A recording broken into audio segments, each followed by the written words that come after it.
Assalamualaikum warahmatullahi wabarakatuh. Bismillah, alhamdulillah, la haula wala quwata illa billah. Saudara, kita bertemu untuk perdana edisi Jagong Santri bersama saya, Riyadi Ngasiran, untuk Aula Media Televisi Surabaya. Bersama kita kali ini, kita bertemu dengan Dr. Ma'ruf Shah, SHMH, dosen Pascasarjana Universitas Airlangga Surabaya, yang juga Wakil Ketua Pengurus Nahdlatul Ulama Jawa Timur. Kita akan berbincang seputar persoalan-persoalan keumatan dan keindonesiaan dan persoalan-persoalan kekinian yang perlu kita respon dalam menyikapi kehidupan bermasyarakat kita. Saya sapa dulu, ini Kiai Ma'ruf Shah, Dr. Ma'ruf Shah. Selamat berjumpa untuk acara kita hari ini. Kita kasih titel Jagong Santri. Jadi kita berdialog untuk seputar masalah-masalah kemasyarakatan dan persoalan aktual yang mengundang sejumlah pakar dari lingkungan masyarakat pesantren dan masyarakat keislaman di Indonesia. Assalamualaikum, Yai Ma'ruf Shah. Waalaikumsalam warahmatullahi wabarakatuh. Ya, selamat berjumpa. Ini untuk kali pertama kita membuat dialog untuk acara Jagong Santri. Pertama begini, Pak Yai atau Pak Dr. Ma'ruf Shah, ini soal masyarakat kita ini kan dengan munculnya informasi atau revolusi informasi ini, kita ternyata kebanjiran informasi yang sifatnya hoak atau informasi palsu. Berita-berita palsu itu bertebaran di media massa kita. Kadang media mainstream juga kalah dengan media sosial. Nah, ini menurut Dr. Ma'ruf Shah gimana ini mengantisipasi persoalan-persoalan, sementara warga NU dan masyarakat Islam di Indonesia juga sangat berperan untuk mengisi konten-konten itu ya, untuk aktif melakukan aktivitas di media sosial. Gimana Pak Yai? Ada dua hal ya. Saya kalau itu tadi bagaimana mensikapi itu kan bicara soal dampak ya, akses dari informasi. Ya. Saya kira informasi terutama media sosial, TV dan seterusnya yang ekstrim atau tidak itu sudah tidak bisa dibendung. Artinya tidak bisa dibendung itu sudah masuk ke wilayah-wilayah private, masuk ke kamar tidur. Ya. Guyonannya orang NU, TV-nya itu masih menyala, orangnya sudah tidur itu loh, masih menyala terus. Lalu pertanyaannya, kalau ini fakta yang terjadi, gelombang informasi nggak bisa dibendung. Lalu pertanyaannya adalah bagaimana memfilter, menolak. Saya kira kalau konsep kita kan fatabayan idza ja'um binabain fatabayan. Tapi lagi-lagi kan persoalannya kan tidak segampang itu. Ada interest, ada tertarik. Kalau tidak dibumbui, itu kemudian tidak menjadi news. Bahasa ekstrimnya kan kalau orang anjing gigit manusia kan bukan berita, tapi kalau manusia gigit anjing barangkali itu berita. Nah, ini sekarang pertanyaannya bagaimana menghadapi itu. Saya berharap warga Nahdliyin ini, saya kira sudah mulai akhir-akhir ini, saya kira sudah mempunyai penangkal tersendiri. Yang terpenting bagaimana sebetulnya informasi itu sebetulnya makola, undur makola, wala tandur mankola. Ini ya, lihatlah apa yang diucapkan secara akademis, secara ini ada dasar. Nah, tapi jangan pernah melihat siapa yang mengucapkan. Kalau kita terjebak siapa yang mengucapkan, contoh akhirnya begini, bahasa sederhananya, tidak semua dai, tidak semua penceramah yang di TV itu mesti benar.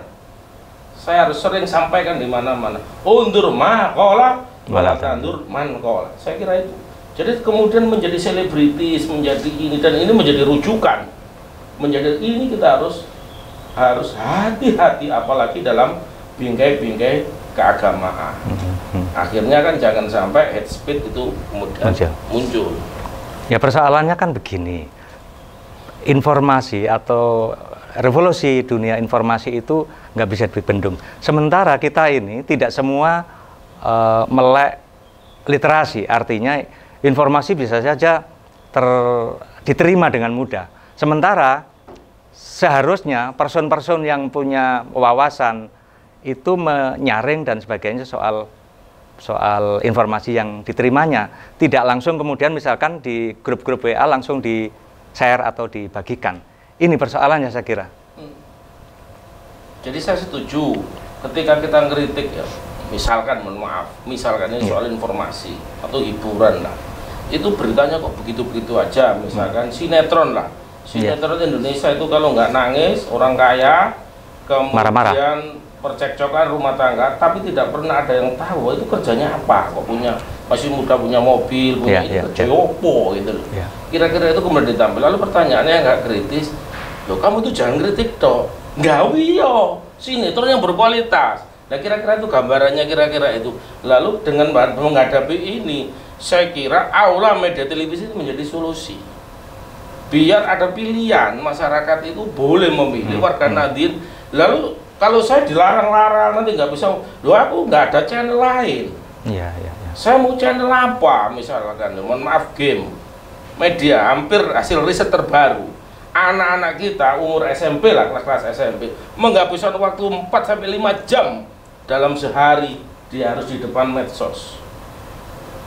5-4 jam itu habis waktunya hanya untuk ini. Nah pertanyaannya kemudian, lalu kalau kita nggak bisa memberi konten dengan ya mereka akan cari sendiri. Kita kan nggak mungkin orang tua ini ngawasi itu. Inilah pentingnya kita punya bahasanya itu bacaan atau sumber alternatif. Dan saya dukung ini saya dukung, tidak sekedar provokatif, tidak sekedar head speech, dan bahkan tidak sekedar murahan. Kita memang murah, tapi bukan murahan. Kira-kira itu. Ya, terima kasih. Ini ada persoalan nanti yang akan kita kembangkan, tapi kita tunggu sebentar lagi.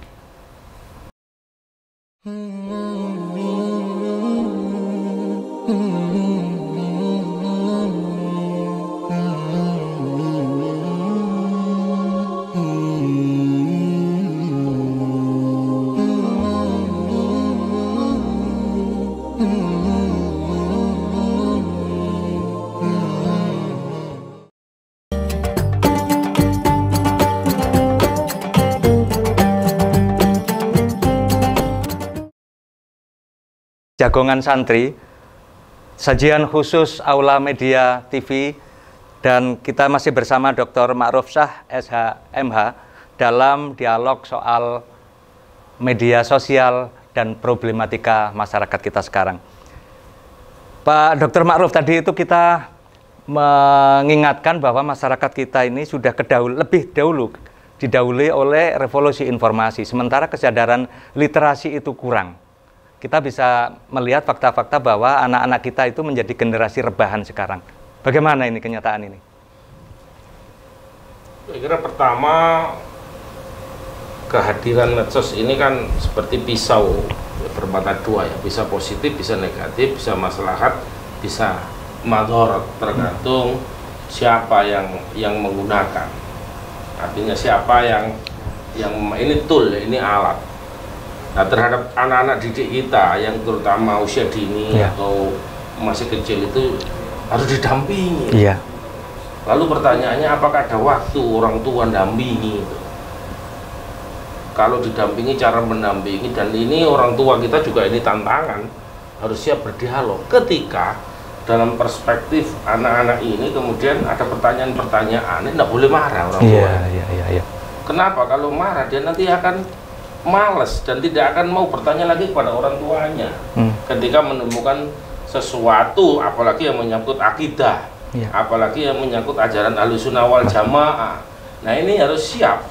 Nah kehadiran literasi ini saya kira memang saat ini, apalagi kita kan sangat komplit lengkap. Lalu pertanyaannya kan sosialisasi dari literasi khasanah, keilmuan, ke-NU-an, namanya kitab kuning ada di kita itu, di Nahdiyin itu luar biasa banyaknya. Lalu pertanyaannya seberapa besar itu bisa tersosialisasi, bisa dibaca dengan mudah, bisa dipahami, dan kemudian ini menjadi dialog yang berkesinambungan. Itu soal literasi. Lalu pertanyaannya kemudian, karena ini tantangannya kan menghadapi kan nggak bisa dibendung. Nggak bisa ini, nggak bisa dibendung. Bendung seperti air itu, dia pasti nunggu nanti ini sulit, gitu. Kecuali kalau negara ini hadir. Negara ini hadir, bagaimana dampak dan bahaya sebuah layanan, sebuah informasi yang itu bahasanya konten atau isi yang kemudian bersifat, mohon maaf, adu domba, kemudian ini saling menjelekkan, jangan sekedar mengejar rating, mengejar ini, tapi mengorbankan. Ini harus hadir negara ini melalui PWNU Jawa Timur. Kita akan dorong terus, kita tidak pernah kompromi dengan cara-cara yang sifatnya provokatif, yang sifatnya, mohon maaf, mengadu domba. Nah ini yang saya kira harus hadir. Di beberapa negara ini saya lihat betul, ada Facebook itu nggak bisa masuk ke negara. Artinya ada pembatasan. Pembatasan harus berani. Di Malaysia itu TV itu cuma berapa channel, dan baru malam dicairkan. Indonesia, masya Allah, subhanallah, kan gitu. Banyak channel, banyak orang bebas segalanya. Ini pagi sampai sore, nggak 24 jam. Kalau hari itu ada jam itu 26, mungkin 26 jam. Cuma karena terbatas 24 jam, ini kan jadi kacau nanti. Lama-lama ini akan menjadi, negara harus hadir. Negara harus hadir, jangan ngurusi yang nggak jelas-jelas. Ini demi generasi yang akan datang. Ya, ini menarik sekali tilikan dan amatan dari Yai Ma'ruf Syah soal media sosial. Nanti kita lanjutkan pada sesi yang berikutnya.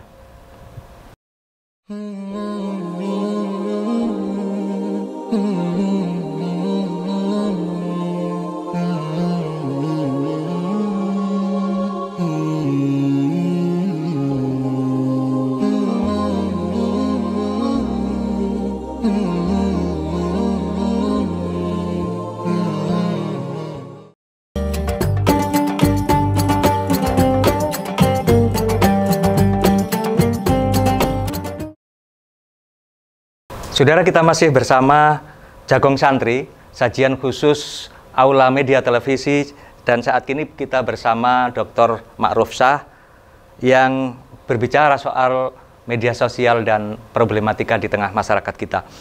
Tadi ada contoh dari sejumlah negara bahwa Facebook dan media sosial itu dibatasi ya. Nah, untuk Indonesia ini kan kelihatannya masih euforia reformasi dan euforia informasi dibuka blak. Nah, apakah perlu ada pembatasan itu dalam bentuk apa kira-kira? Karena ini kasus di Papua itu, waktu ada keramaian-keramaian itu di lokal ya, di lokal Papua sendiri di lockdown ya gampangannya itu. Nah, ini gimana ya? Jadi gini, dalam konteks kebebasan human right ya, everyone rights to information, tiap masyarakat itu berhak memperoleh informasi. Katanya deklarasi of human rights itu iya. Lalu pertanyaannya adalah informasi yang seperti apa yang harus ditangkap. Nah inilah negara harus hadir dalam konteks memberikan regulasi, bukan membatasi. Ini yang penting ya. Bukan membatasi ya. Kalau membatasi itu harus dilawan. Tapi yang kalau sifatnya nggak bisa diserahkan ke pasar bebas kayak gitu. Biarpun aja pembaca milih yang mana. Nggak bisa. Nggak bisa. Saya masih punya keyakinan kita itu punya kiai, punya ulama, punya bagaimana perasaannya tiba-tiba dengan sebebasnya para kiai kita dihujat, ulama kita dihujat di media, lalu dikembalikan silakan masyarakat yang saya enggak, kebebasan nilai, freedom of value of freedom itu punya keperpihakan. Ini jangan ngawur, harus berpihak harus berpihak kepada nilai-nilai instrumen ajaran Ahlussunnah wal Jamaah itu, misalnya al-adalah dengan seterusnya, itu konsep-konsep itu bukan bebas tanpa punya keperpihakan. Sama dengan saya ini seorang lawyer, pengacara, saya ini aturannya boleh membela siapapun, mau yang salah, mau yang benar, mau yang melanggar, tapi kan dia harus punya keperpihakan, dia harus berpihak.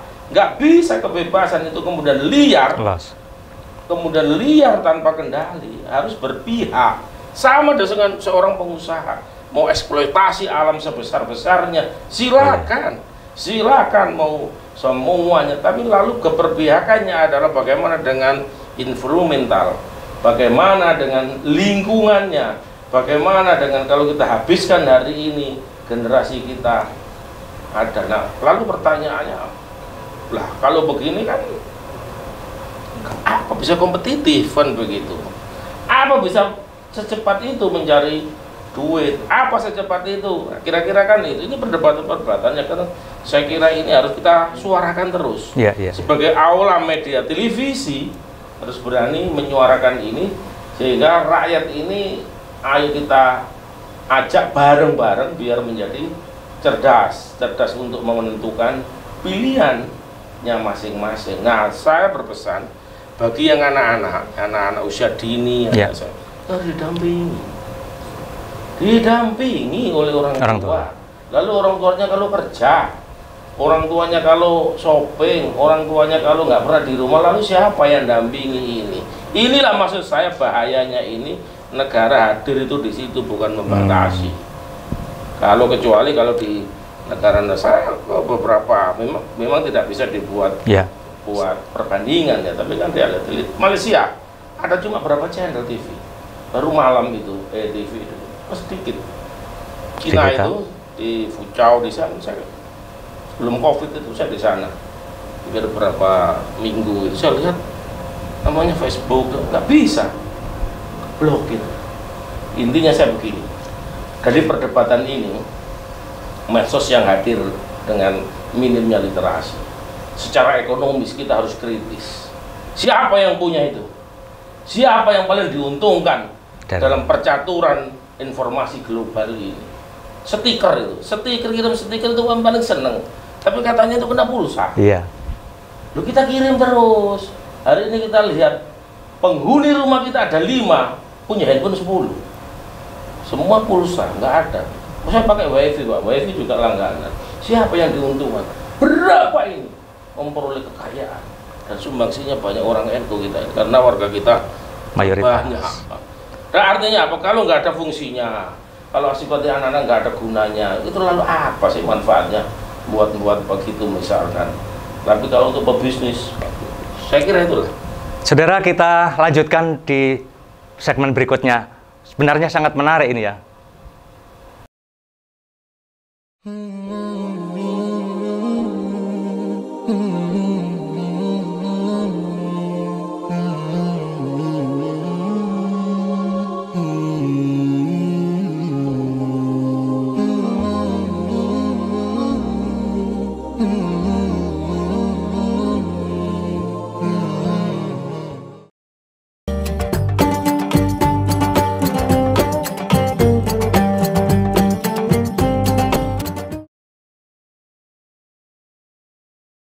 Saudara, masih bersama Jagong Santri, sajian khusus Aula Media Televisi, dan saat ini masih bersama kita Dr. Ma'ruf Shah.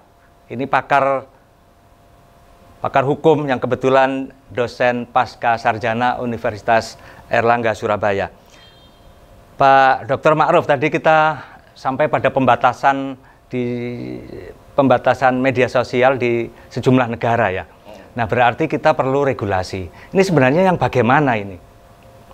Jadi regulasi itu jangan dipahami sebagai pengkebirian bahasa sekarang itu. Kasus di Papua yang kemarin dengan shutdown itu diperlambat macam-macam jadi menuai problema hukum. Maksud saya begini. Jadi gini, tampilan apapun ya kita saatnya harus kita kampanyekan terus-menerus, gunakan hak jawab.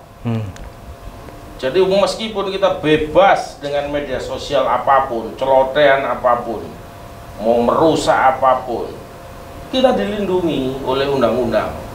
Gak usah takut kalau kita tidak salah.